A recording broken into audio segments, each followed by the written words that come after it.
बस्ती डाक बंगला कांड बना राजनीतिक मुद्दा। एमएलए तथा एमएलसी प्रतिनिधि हुए आमने सामने। दोनों ने लगाया एक दूसरे पर आरोप प्रत्यारोप। संत कबीर नगर जिले के एक ठेकेदार पर एमएलसी प्रतिनिधि ने लगाया गंभीर आरोप। नमस्कार, आप देख रहे हैं आज का भारत लाइव। मैं हूं कैलाश पति मौर्य। संत कबीर नगर जिला फिर एक बार सरगर्मी में आया है। दिनांक 13 जून को बस्ती जिला स्थित डाक बंगले में एक ठेकेदार तथा एमएलसी प्रतिनिधि का मारपीट का मामला सामने आया था। ठेकेदार रमेश पांडे और एमएलसी प्रतिनिधि सूरज सिंह सोमवंशी के बीच डाक बंगले में हुई मारपीट का मामला अब दोनों जिलों के गलियों से बाहर निकलकर एक बहुत बड़ा राजनीतिक मुद्दा बनकर सामने आ गया है, जिसमें संत कबीर नगर जिले के मेहदावल विधानसभा के निषाद पार्टी के विधायक अनिल त्रिपाठी ने उप महानिदेशक डीआईजी बस्ती तथा प्रमुख गृह सचिव को पत्र लिखकर घटना की निष्पक्ष जांच की मांग किया है और खलीलाबाद डाक बंगले में एक प्रेस कॉन्फ्रेंस में मीडिया को बताया कि एमएलसी सुभाष यदुवंश के प्रतिनिधि सूरज सिंह सोमवंशी ने रमेश पांडे को पिस्टल लेकर धमकाने तथा ठेकेदारों से रंगदारी वसूलने जैसे गंभीर आरोप लगाए हैं। आइए जानते हैं इनसे पूरी कहानी। अभी विगत 13 जून को एक घटना बस्ती के पिडोली डाक बंगले में घटित हुई, जिसके बारे में मुझे 14 तारीख को जानकारी हुई, तब जबकि हमारे संत कबीर नगर के एक प्रतिष्ठित व्यवसायी रमेश चंद पांडे और उनके सहयोगी अग्रवाल साहब के घरों पर, उनके प्रतिष्ठानों पर सवेरे 3:30 बजे से लेकर के 7 बजे के बीच में लगातार तकरीबन 3.5 घंटे तक बस्ती की पुलिस भारी संख्या में आकर के उनके घरों पे छापा मार करके और गया बस्ती कोतवाली में। उस एफआईआर में रमेश चंद पांडे के ऊपर अनेक प्रकार के झूठे आरोप लगाए गए और ये घटना दिखाई गई कि पिडोली डाक बंगले में उन्होंने आकर के गोलियां चलाई, मारा पीटा, अपहरण की कोशिश की, अनेक प्रकार के गंभीर धाराओं में मुकदमा दर्ज हुआ। जबकि ऐसे रमेश चंद पांडे के ऊपर आज तक कभी कोई मुकदमा 151 तक नहीं हुआ है। पिछले 20-25 सालों से वो व्यवसाय कर रहे हैं, ठेकेदारी कर रहे हैं और आमतौर पर उनके बारे में लोग चर्चा करते हैं कि बहुत सम्रान, बहुत सज्जन व्यक्ति हैं। और जिस व्यक्ति ने उनके ऊपर आरोप लगाया, सूरज सिंह सोमवंशी, जो तथाकथित हमारे एमएलसी साहब के प्रतिनिधि के रूप में संत कबीर नगर में पिछले 2-3 वर्षों से, 2-2.5 वर्षों से लगातार यहाँ पर घूमते रहते थे, विभिन्न कार्यालयों में जाकर के, सरकारी कार्यालयों में जाकर के, पिडौली नगर निकाय आदि कार्यालयों में जाकर के वहां पर धौंस जमा करके लोगों का शोषण करते थे। और ऐसे सोमवंशी जी, जिनके ऊपर कई थानों में मुकदमे भी दर्ज हैं, उन्होंने कितने बड़े बड़े कांड यहाँ करके किए। मौली थाना में यशो को गालियां दी शराब पी करके, उसका भी सबूत है। इसके अलावा इन्होंने बस्ती सदर हॉस्पिटल में जाकर के वहां पर मारपीट किया, सारा अफरा तफरी फैलाया, इनके खिलाफ वहां भी मुकदमा दर्ज है। और ये ठेकेदार बन करके यहाँ पर आज अपने को कह रहे हैं कि हम एमएलसी के प्रतिनिधि नहीं है। तो आखिर ये एमएलसी के प्रतिनिधि के रूप में संत कबीर नगर में दिशा की बैठक में किस प्रकार से इन्होंने भाग लिया? दिशा की बैठक में भाग लेकर के इन्होंने एमएलसी सुभाष यदुवंश जी के कॉलम के आगे दस्तखत किया है। वहां पर बैठे हुए इसके सब फोटोग्राफ यहाँ पे उपलब्ध हैं और सारे के सारे गलत तरीके से ये लोगों का शोषण लगातार कर रहे हैं।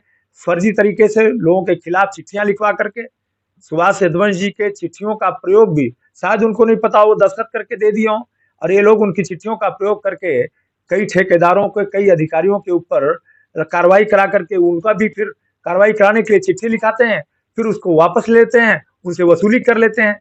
ऐसा धंधा इनका संगठित रूप से चल रहा है। और इसी कारण से मैंने इस घटना को जब जानने के बाद कि मेरे संत कबीर नगर के किसी प्रतिष्ठित व्यवसायी का उत्पीड़न हो रहा है, शोषण हो रहा है और यहाँ के किसी नागरिक का अगर उत्पीड़न और शोषण होगा तो उसके खिलाफ आवाज उठाऊंगा। और इस तरीके के प्रकरण मैंने इसीलिए जांच कराने के लिए माननीय मुख्यमंत्री जी को, गृह सचिव को और साथ ही साथ डीआईजी को पत्र लिखा है। और डीआईजी साहब ने इस पत्र के आधार पर 10-12 बिंदुओं पर जांच के लिए एसपी के माध्यम से सीओ को नामित किया हुआ है और निश्चित रूप से जल्दी ही जांच होने के बाद सच्चाई सामने आएगी, दोषी बख्शे नहीं जाएंगे। आज वो चाहे जो बातें कर लें, कभी कह दिया कि प्रतिनिधि है, कभी कह दिया प्रतिनिधि नहीं है, कभी कह दिया मैं ठहरा हुआ था, कभी कह दिया कि मेरा कोई मित्र था वहां पर मैं मिलने गया था। इस तरह की बातें बदलते हुए लोग जो अपने बुने हुए जाल से नहीं बच सकते, दूसरे के बुने हुए जाल आप काट दोगे, परंतु अपने बुने हुए जाल से आप बच नहीं सकते। निश्चित रूप से ईमानदारी से जांच होगी तो ये दोषी पकड़े जाएंगे, इनके खिलाफ कार्रवाई होगी, मुझे ऐसा भरोसा है। पुलिस राजनीतिक है, बिना राजनीति से कोई पुलिस कार्रवाई कैसे कर लेगा? अभी घटना की सूचना नहीं दी गई और 4 घंटे 3 घंटे के अंदर ही सुबह 3 साढ़े 3 बजे पहुंच करके पुलिस अगर उनके घरों पर छापा मार रही है और तलाशी ले रही है, तो निश्चित रूप से इतना एक्टिव पुलिस अगर है तो बिना किसी राजनीतिक दबाव के संभव नहीं हो सकता। बस्ती डाक बंगला कांड ने अब एक नया मोड़ ले लिया है। एमएलसी सुभाष यदुवंश के प्रतिनिधि सूरज सिंह सोमवंशी ने दिनांक 20 जून 2025 को आदर्श होटल खलीलाबाद में एक प्रेस वार्ता के दौरान डाक बंगले में हुई मारपीट के मामले में अनिल त्रिपाठी को बनाया आरोपी। प्रेस वार्ता के दौरान विधायक अनिल त्रिपाठी पर हत्या, ठेकेदारों से कमीशन लेना, सूरज सिंह ने बताया कि माननीय विधायक के खिलाफ गोरखपुर जनपद में कई आपराधिक मामले दर्ज हैं। बाकी और बातें आइए जानते हैं सूरज सिंह सोमवंशी की जुबानी। पांडे नाम के व्यक्ति का फोन आया 13 तारीख को। विधायक अनिल त्रिपाठी जो है, जो कि खुद एक घोषित जो है भू माफिया है, गैंगस्टर के आरोपी हैं, जिनको तड़ी पार जिला ब्रदर किया जा चुका है, जिसको मैं आपको पेपर्स के रूप में भी दिया, उनको प्रॉपर तड़ी पार किया गया, उनका सख्त लाइसेंस जब्त किया गया है और अभी विधायक होने के बावजूद भी उनका पासपोर्ट नहीं बन रहा है। अभी उन्होंने, अब मुझे लगता है 4 महीने पहले ही यहाँ की बैठकों में भी उसका विजय लक्ष्मी गौतम जब यहाँ की जब मंत्री थे, उन्होंने मुद्दा उठाया था। तो वो लगातार जो है वो ठेके पट्टे मैनेज करने का काम करते हैं। जो अतिरिक्त व्यक्ति कहीं बाहर से आके काम काज करता है उसको धमकाते हैं, जो है उसका जो है अपहरण करने के, मारपीट करने के, और लगातार कम से कम 20 अर्जुन चौधरी से 20 ठेकेदारों के ऊपर उन्होंने मुकदमे दर्ज कराने का काम किया है। जो लोग उनको जो है 10% 15% फिरौती नहीं देते हैं या उसको कमीशन मांग लिए, तो विधायक जी का ये काम है। विधायक जी को जब ये लगा कि एक लड़का बाहर गया और मैं दम नहीं रहा, क्योंकि मैं भी भारतीय जनता पार्टी युवा मोर्चा का प्रदेश का उपाध्यक्ष रहा हूँ, तो मैं इतना कमजोर व्यक्ति नहीं हूँ कि मैं कोई भी दबा लेगा, और मेरा कार्य अधिकार पूरे उत्तर प्रदेश में मैं कहीं भी व्यवसाय कर सकता हूँ। और ये योगी आदित्यनाथ जी की सरकार है। योगी जी ने हम लोगों को कहा ये टेंडर की व्यवस्था है, कोई दिल्ली में बैठा हुआ विदेश में बैठा हुआ कहीं भी पार्टिसिपेट टेंडर के माध्यम से कर सकता है। पांडे आपके साथ कहाँ मिल गए? रमेश पांडे ने मुझे 12 तारीख को फोन किया, बोला आपसे मिलना है। मेरे डाक बंगले में, मैं किस हैसियत से डाक बंगले में? मैं एक राजनीतिक पार्टी का कार्यकर्ता हूँ। हम लोग डाक बंगले में हॉल में बैठ के किसी से मिलते हैं हम लोग। मेरे पास कोई घर तो है नहीं यहाँ पे, मैं व्यवसाय से, तो कहीं भी ऐसे सरकारी आवास, कभी होटल में, कभी किसी कमरे में, इस तरीके की ही मुलाकात थी। उसके बाद रात को उन्होंने, विधायक जो है, उन्होंने मुझे 2 बार फोन किया, 6:49 पे, 11:12 पे उन्होंने मुझे फोन किया। मैंने डर के कारण फोन नहीं उठाया कि भाई इतनी रात का क्या मामला है। 11:40 पे ये लोग संगठित होकर 3 लोग आए जो अंदर कमरे में आए। बाहर कौन कौन था, हो सकता है विधायक जी स्वयं बाहर रहे हो जो हमला कराते थे, लेकिन अंदर 3 लोग आए थे, जिसमें अनिल त्रिपाठी जी की संस्था नहीं थी। आज मैं इसी प्रकरण को माननीय डीआईजी साहब से मिला। मैंने कहा कि अनिल त्रिपाठी विधायक की सीडीआर की लोकेशन और उस दिन उनकी सीडीआर और रमेश पांडे के बीच की बातचीत की सीडीआर को जारी किया जाए। अगर दूध का दूध पानी का पानी हो जाएगा। विधायक जी ने एक छोटा सा आरोप लगाया कि मैंने उसको बुलाया था, तो मेरा एक सीधा मामला है, भाई बुलाया होगा तो फोन के माध्यम से, किसी माध्यम से बुलाया। पिछले 3 सालों में रमेश पांडे ने मुझे सिर्फ एक बार 12 तारीख को रात को 7:16 पे फोन किया था। उसके सिवा 3 सालों में मेरी रमेश पांडे या उनसे जुड़े हुए किसी भी व्यक्ति से किसी भी तरीके की कोई भी बातचीत कभी हुई ही नहीं है। तो इससे सीधे, और मैं आपको एक छोटी सी चीज दिखा देता हूँ। माननीय विधायक लगातार जो है घटना के पहले, घटना के बाद लगातार मुझे फोन करते रहते हैं। इस समय मैंने उनको ब्लॉक करते हैं, ये धमकाने के लिए फोन करते हैं, टेंडर हमारे यहाँ नहीं डालोगे। जैसे टेंडर निकलता है, पता चलता है टेंडर डाले। हाँ, इस बार भी धर्म सिंह में बंधन योजना का टेंडर एक निकला हुआ था, वो बीच में उसकी पहले डेट थी 28 अप्रैल को। मैंने भी पार्टिसिपेट किया था, रमेश पांडे, अग्रवाल, दुबे, इन लोगों ने भी पार्टिसिपेट किया था। विधायक जी ने लगातार 20 दिन तक टेंडर को रोके रहा, फिर दोबारा उसको टेंडर को कैंसिल कराया। टेंडर कैंसिल कराने के बाद दोबारा रीटेंडर हुआ। रीटेंडर में भी उन्होंने दबाव डाला कि उनको लगा मैंने डाला हुआ था, मेरी फर्म ने, मेरे पिताजी के नाम से फर्ज है, मैं उसी पे ठेकेदारी करता हूँ। तो उसके बाद फिर सुभाष यदुवंश से आपका क्या करें? सुभाष यदुवंश जी भारतीय जनता पार्टी युवा मोर्चा के प्रदेश के अध्यक्ष रहे थे। मैं उनकी टीम में प्रदेश का उपाध्यक्ष रहा हूँ, तो मेरे नेता हैं और हम उनको अपने बड़े भाई जैसे मानते हैं। नहीं बताया जा रहा कि आप उनके प्रतिनिधि क्यों? ये बात बताया जा रहा है, प्रमाणित कोई नहीं कर। बातों तो आप कुछ भी कहते, मैं बातों में आपके सिग्नेचर्स बतौर दिशा की बैठक में आपने सुभाष यदुवंश के प्रतिनिधि के तौर पर अपने सिग्नेचर किए हैं, जो कि प्रमाणित है। हाँ, मैं बताता हूँ उस बात को। पहले भी मैंने बताया, मैं अभी भी बता रहा हूँ कि सुभाष यदुवंश जी का संत कबीर नगर जनपद में कोई भी प्रतिनिधि घोषित नहीं है। सिद्धार्थनगर में पवन मिश्रा जी हैं जो प्रधान संघ के अध्यक्ष, वो घोषित है।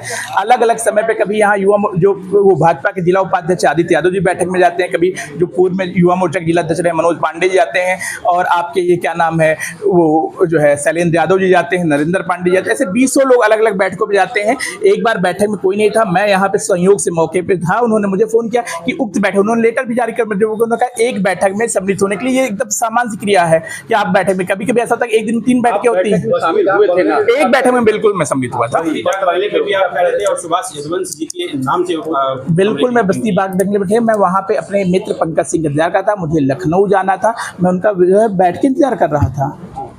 फिर अनिल त्रिपाठी का ये भी कहना है कि जो है आप बाहर से उनके नाम पे जो है सजवा से उनके नाम पे आप जो गुंडाई करते हैं यहाँ पे।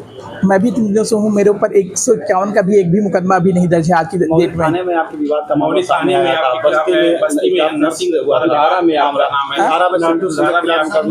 दुधारन जब मैं यहाँ काम करने था, सिंटू सिंह जो है विधायक अनिल त्रिपाठी के कहने पर उसने फेसबुक पे मेरे खिलाफ अभद्र टिप्पणी की थी, जिसका आईटी एक्ट में मुकदमा जो है वो किया गया था, मतलब दायर किया गया था, वो किया गया था, वो सिंपल सा आईटी एक्ट का मुकदमा था। मेरे फेसबुक पे लिखेगा उल्टा, तो मैंने कंप्लेन किया, मुकदमा दर्ज हुआ, इतना ही मामला है। किस तरह की अदालत में लेन देन का कहीं आप विधायक जी का द्वारा धन उगाही, कमीशनबाजी का लगातार जो है उनको ये लगता है फिरौती के लिए मांग, मतलब तो आप उसको फिरौती के कमीशन विधायक अनिल त्रिपाठी। और मैं सीधी सी बात करता हूँ, एक बार आप लोग भी जिले में रहते हैं, आपके भी सब संज्ञान होगा, एक बार मेदावल विधानसभा का जो है PWD नगर पंचायत सभी टेंडरों को आप देख लें, जिस दिन भी 3 टेंडर से ज्यादा चौथा टेंडर पड़ता है, विधायक जी उसको टेंडर को कैंसिल कराते हैं, विधायक जी धमकाते हैं, और कम से कम 10 ठेकेदारों के ऊपर मुकदमा करा चुका है विधायक जी। आपको कभी धमकाया? 20 बार धमकाया है उन्होंने, एक बार आपने वायरल किया? आइडिया नहीं, व्हाट्सएप कॉल पे मैं दिखा तो रहा हूँ, व्हाट्सएप कॉल लगातार विधायक जी का आता है। एक आखिरी सवाल, उनका आरोप आप नहीं, 2 चीज, एक होता आरोप, एक होता तथ्य। आरोप तो मैं भी कुछ भी 50 से आरोप लगा सकता हूँ, मैं जो आपसे बात कर रहा हूँ विधायक जी अपराधिकृत के हैं। मुकदमे के बाद वही आपने जो एप्लीकेशन दिया डीआईजी को, उसमें आपने अनिल त्रिपाठी का नाम उसका कारण है कि मैं भी बहुत सामान्य, मेरे पिताजी भी बहुत सामान्य व्यक्ति रहे, कोई भी व्यक्ति विधायक, सांसद या जो है प्रतिष्ठित व्यक्ति दुश्मन ऐसा तो नहीं कि जब अनिल त्रिपाठी ने आपके खिलाफ पत्र सौंपा तो फिर आपने नहीं, ऐसा नहीं, उसके पहले मैं प्रयास कर रहा था, जो है पहले मैं थानों में प्रयास, जब मुझे लगता है मैंने डीआईजी को ये पत्र सौंपा जो है, और जब और मैंने और भी चीजों को मैंने 20 लोग से मेरी बातचीत हुई, ऐसा नहीं, मैं भी जिलों में जब मेरे पास किसी के ऊपर जानलेवा हमला होता है और वो जान बचा के किसी तरह से बचता है, तो 50 तरीके भाई ये हमला क्यों हुआ, किसने कराया, सब कुछ पता करता है। तो मुझे पूरा है कि विधायक अनिल त्रिपाठी ने षड्यंत्र करके कराया, और जहां तक मुझे लगता है हो सकता है आसपास ही विधायक अनिल त्रिपाठी स्वयं मौजूद रहे। उसका बहुत सीधी सी बात है कि उस 12 और 13 की रात की अनिल त्रिपाठी की सीडीआर निकाल ली जाए और रमेश पांडे की सीडीआर निकाल ली जाए। रमेश पांडे और उनका जो है सीडीआर अगर दोनों लोग जो है 2 बार 4 बार बात की, इट मींस ये घटना अनिल त्रिपाठी ने अंजाम करे, इससे बड़ी जो है, इससे छोटी से कोई विषय ही नहीं है। मेरी आपने नाम, हमने सिर्फ एक ही सवाल पूछा है, आप घुमा रहे मुझे।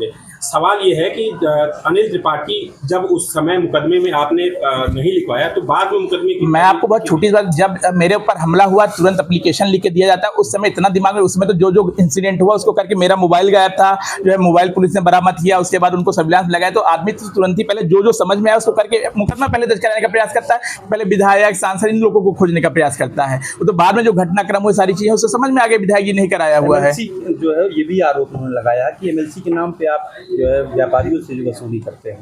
भाई मैं तो, आप लोग भी जिले में रहते, किसी एक व्यापारी को बता दीजिए जिससे मेरी कभी बातचीत भी, वसूली तो बहुत दूर की बात, बातचीत भी हुई हो। हाँ, मैं कह रहा हूँ ठेकेदार भी 1-2 लोगों को छोड़ के मेरी किसी ठेकेदारों से भी बात नहीं होती। मैं खुद ही ठेकेदारी कर रहा हूँ, अपने फर्म में कर रहा हूँ, तो मैं ठेकेदारों को कहाँ से वसूली कर लूंगा। ठीक।